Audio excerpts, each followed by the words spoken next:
আমি শ্রী শ্রী রামকৃষ্ণ কথামৃত থেকে পাঠ করে শোনাচ্ছি। একটা গল্প শোনো। কোনো এক বনে একটি সাধু থাকেন। তার অনেকগুলি শিষ্য। তিনি একদিন শিষ্যদের উপদেশ দিলেন যে সর্বভূতে নারায়ণ আছেন, এইটি জেনে সকলকে নমস্কার করবে। একদিন একটি শিষ্য হোমের জন্য কাঠ আনতে বনে গিয়েছিল। এমন সময় একটা রব উঠল, কে কোথায় আছো, পালাও, একটা পাগলা হাতি যাচ্ছে।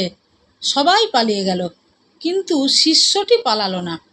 সে জানে যে হাতিও যে নারায়ণ, তবে কেন পালাবো? এই বলে দাঁড়িয়ে রইল, নমস্কার করে স্তবতুতি করতে লাগলো।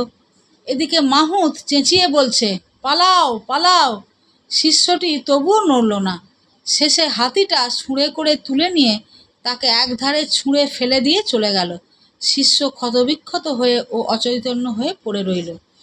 এই সংবাদ পেয়ে গুরু ও অন্যান্য শিষ্যেরা তাকে আশ্রমে ধরাধরি করে নিয়ে গেল আর ঔষধ দিতে লাগলো।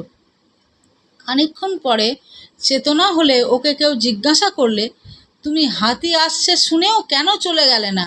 সে বললে, গুরুদেব আমায় বলে দিয়েছিলেন যে নারায়ণই মানুষ, জীবজন্তু সব হয়েছেন, তাই আমি হাতি নারায়ণ আসছে দেখে সেখান থেকে সরে যাই নাই।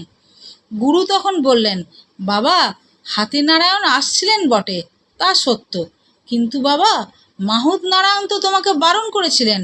যদি সবই নারায়ণ, তবে তার কথা বিশ্বাস করলে না কেন? মাহুত নারায়ণের কথাও তো শুনতে হয়।